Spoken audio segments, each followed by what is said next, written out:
అత్యున్నతమాకు ప్రియమైన దేవుని బిడ్డలందరికీ ఉదయకాల సమయంలో మన ప్రభు అయిన యేసుక్రీస్తు శ్రేష్టమైన నామములో మీ అందరికి శుభములు తెలియజేస్తున్నానండి. ఎలాగున్నారు? మీరు కుటుంబాల పిల్లలంతా క్షేమంగా ఉన్నారు కదా? క్షేమంగా ఉన్నారని మేము నమ్ముచున్నామండి. మన దేవుడు గొప్ప దేవుడు, ఆయన సజీవుడు, ఎవరి పట్ల ఆయన అసూయ కలిగి లేడు. అందరిని ప్రేమించే దేవుడు ఆయన. ఆయన అందరికీ ప్రభు, అందరిని ప్రేమిస్తున్నాడు కదా. ఆయన కృప ద్వారా మన మంచిదనం ఏమాత్రం లేకపోయినా కూడా ఆయన మనల్ని ఎంతగానో ప్రేమించే మహా గొప్ప దేవుడు. ఆయన మనస్సు ఆకాశం అంతా గొప్పది అన్నమాట, సముద్రములకంత గొప్పది ఆయన ప్రేమ కదా. ఈరోజు మనం దేవుని వాక్యాన్ని చూసుకుందాం కదా. ఎండకాల సమయం అంతా కూడా ప్రభు మనం కాపాడి ఈ దినమును మనకు బహుమానంగా ఇచ్చినాడు కాబట్టి ఆయన పరిశుద్ధ నామానికి మహిమ కలుగును గాక. హల్లెలూయా. ఉదయకాల సమయంలో వాగ్దానం కోసం ఎదురు చూస్తున్నాం. మనం పరిశుద్ధ గ్రంథాలు తెరిచినట్లయితే మీకా గ్రంథంలో నుంచి 7వ అధ్యాయము 19వ వచనం. మీకా గ్రంథంలో నుంచి మీకా చాప్టర్ 7 వర్సెస్ 19.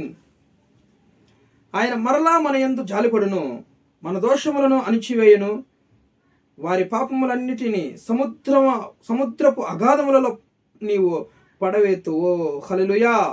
చూడండి, మీకా ఏమంటున్నాడంటే ఆయన మరలా మన యందు జాలిపడును.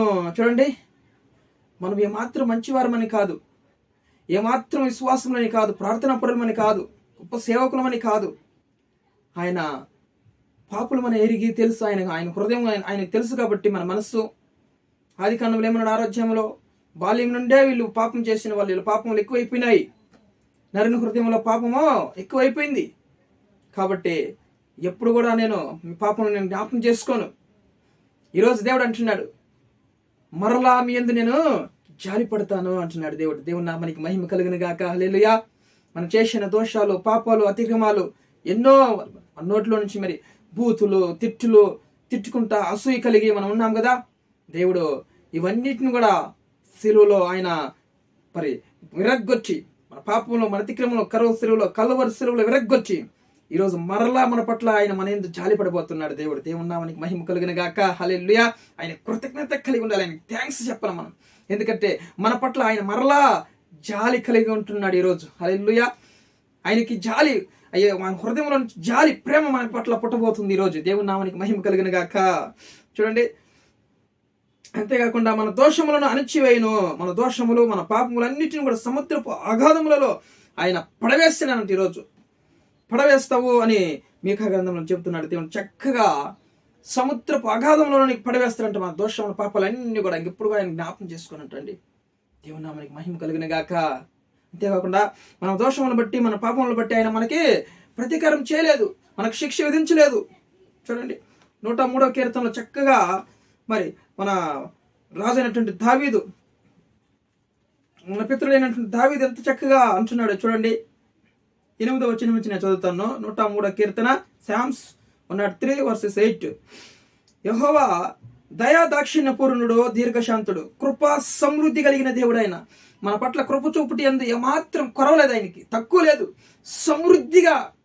సమృద్ధి కలిగిన దేవుడు. కృపతో మన పట్ల కృప చూపిస్తున్నాడు. ఆయన సమృద్ధికరమైనటువంటి కృప. ఆయన ఎల్లప్పుడూ వ్యాజ్యమాడేవాడు కాదు, మన పట్ల ఎప్పుడు కూడా ఆయన వ్యాజ్యమాడే దేవుడు కాదు. ఆయన కోపం అంట నిమిషం మాత్రం ఉంటుంది, ఆయన దయ ఆయుష్కాలం అంతా కూడా ఉంటుందండి మన పట్ల. ఎంత మంచి దేవుడు మన దేవుడు, ఎంత మంచి దేవుడు. ఆయన కలిగిన మనం నిజంగా అందుకే ధన్యులు అంట మనం. యెహోవాని కలిగిన మీరు ధన్యులు అని చెప్తుంది దేవుని లేఖనాలు కదా. మన పాపములను బట్టి మనకు ప్రతీకారం ఆయన చేయలేదు, మన దోషములను బట్టి మనకు ఆయన ప్రతిఫలం ఇవ్వలేదు. మనకి ఆయన క్షమించి, నా బిడ్డలని క్షమించి ఈరోజు మన పట్ల ఆయన జాలి పడిపోతున్నాడు. మనం ఎందు ఆయనకి కనికరం పడుతుంది, జాలి పడుతుంది అంట దేవునికి. ఈరోజు మన పట్ల ఈరోజు జాలి పడుతున్నాడు దేవుడు. ఈరోజు నీ బాధ చూసి, నీ కన్నీరు చూసి ఆయన ఎంతో జాలి పడుతున్నాడు. ఈరోజు నీ బ్రతుకు ధన్యమే. హల్లెలూయా. మన బ్రతుకులు ధన్యమైపోతున్నాయి ఈరోజు. దేవుని నామానికి మహిమ కలిగిన గాక. భూమి కంటే ఆకాశం ఎంత ఎత్తుగా ఉన్నదో, ఉన్నతముగా ఉన్నదో, ఆయన యందు భయభక్తులు గాలి వారి ఎడల ఆయన కృప అంత అధికముగా ఉన్నదంట. చూడండి, ఎంత అధికమది. భూమికి ఆకాశం ఎంత ఉందో ఎత్తు నువ్వు చూసావా, నేను చూసామా? మనం చూడలే ఎంత ఎత్తుందని, మనం కొలలేము. కాబట్టి అంత చెప్పలేనటువంటి ఉన్నతమైనదంట మన పట్ల ఆయన యొక్క కృప అధికముగా ఉన్నదంట. ఆయన జాలి అంతగా ఉందన్నమాట. ఎవరికి అట్లా ఆయన ఎందుకు భయభక్తులు కలిగి వారి ఎడల ఈరోజు నువ్వు ఆయన యందు భయము భక్తి కలిగి జీవించు. సమస్త పాపాలు విడిచిపెట్టి ప్రభువా నువ్వు మా పట్ల పాపిని నా పట్ల జాలి చూపిస్తున్నావయ్యా, నా పట్ల కనికరం చూపిస్తున్నావు. నేను పాపిని అనేప్పటికీ నన్ను వెతక వచ్చి రక్షించి ఈరోజు నా పట్ల జాలి చూపుతున్నావు. ప్రభా మీకు ఏమిచ్చి రుణం తెచ్చుకోవాలని మన దేవుని యందు ఈరోజు కన్నీటితో ప్రభాను గొప్ప దేవుడు అని ఆయన మోకరించి ఈరోజు ఆయన ఎందు భయభక్తులు కలిగి ఈరోజు మన జీవితాలు మార్చుకొని భయము భక్తి కలిగి జీవిస్తే ఆయన కృప ఆకాశమంత ఎత్తుగా మన పట్ల చూపిస్తారంట దేవుడు. మన అతిక్రమణ పాపాలన్నీ కూడా సముద్రపు అగాధములలో పడవేస్తారంట దేవుడు. ఇంకా ఎప్పుడు కూడా జ్ఞాపకం చేసుకుంటారు, అగాధంలో పడవేస్తారంట ఆయన. ఎంత మంచి దేవుడు మన దేవుడు. చూడండి, ఆయన విడిచిపెట్టి ఈరోజు జనాలు వెనక తిరిగిపోతున్నారు. ఎంతోమంది ఆయన జ్ఞాపకం చేసుకోలేరు. ఆయన చేసిన త్యాగాన్ని జ్ఞాపకం చేసుకోలేక నీళ్లు నిలవని పగిలిపోయే తొట్లను ఆధారం చేసుకున్నారని చెప్తుంది కదా దేవుని లేఖనాలు. ఎంత అన్యాయం జరుగుతుందని చూడండి లోకంలో. అందుకే నా జనులు జ్ఞానం లేక నశించిపోతున్నారు అంటున్నాడు దేవుడు. ఆయన మనల్ని ఎప్పుడు కూడా ప్రతీకారం ఇవ్వలేదు. మన దోషములు బట్టి పాపములు బట్టి మనకు శిక్ష విధించలేదు. ఆయన శిక్ష వేసుకున్నాడు తన పైన. ఆయన శిక్ష వేసుకొని మరణించి తిరిగి లేచాడు మన కోసం, మన పాపాల కోసం మరణించాడు. మన దోషములు బట్టి మన శాపములను బట్టి ఆయన మరణించాడు, సిలువలో తిరిగి లేచాడు. గొప్ప దేవుడు కాబట్టి ఆయన పరిశుద్ధ రక్తం ఈరోజు మనకు విమోచన, రక్షణ, పరలోక భాగ్యం. చూసారా, పరలోక భాగ్యం మనకి ఇచ్చాడు దేవుడు. ఎంత మంచి దేవుడు, ఎంత జాలి కలిగిన దేవుడు. ఆయన మరలా మన యందు ఈరోజు జాలి చూపిపోతున్నాడు. జాలి చూపించాడంటే దేవుడు ఈరోజు ఆయన ముద్దు పెట్టుకుంటున్నాడు మనల్ని. ఈరోజు మనం కూడా దేవుని ముద్దు పెట్టుకోవాలి. లేని ఎడల ఆయన కోపం రగులుకుంటుంది. ఆయన ముద్దు పెట్టుకోవాలి. మన అతిక్రమం ఇంక చేయని ప్రభువా అని ఒప్పుకొని భయం భక్తి కలిగి ఈరోజు జీవనం మనం సాధిస్తే, జీవనం మరి గడిపితే ఆయన ఎంత జాలిపడే దేవుడికి తెలిసిన, ఎంత మనం క్షమించి ఉన్నతమైన స్థితిలోకి ఎక్కించే దేవుడు. దేవుని నామానికి మహిమ కలిగిన గాక. చూడండి యెషయా గ్రంథంలో కూడా చూడండి, యెషయా గ్రంథం 14లో, యెషయా గ్రంథం 14వ అధ్యాయంలో చూడండి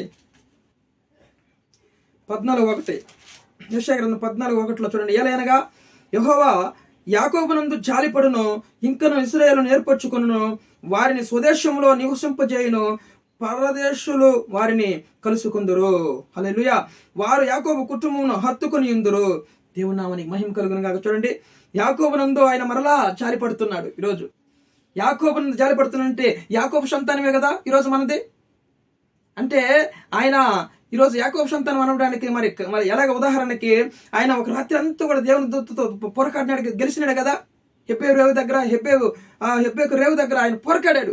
ఆ పోరాటము గెలిచాడనమాట. మనల్ని పాపాలు శాపాలను క్షమించి యేషయా కోపం నుంచి విడిపించింది.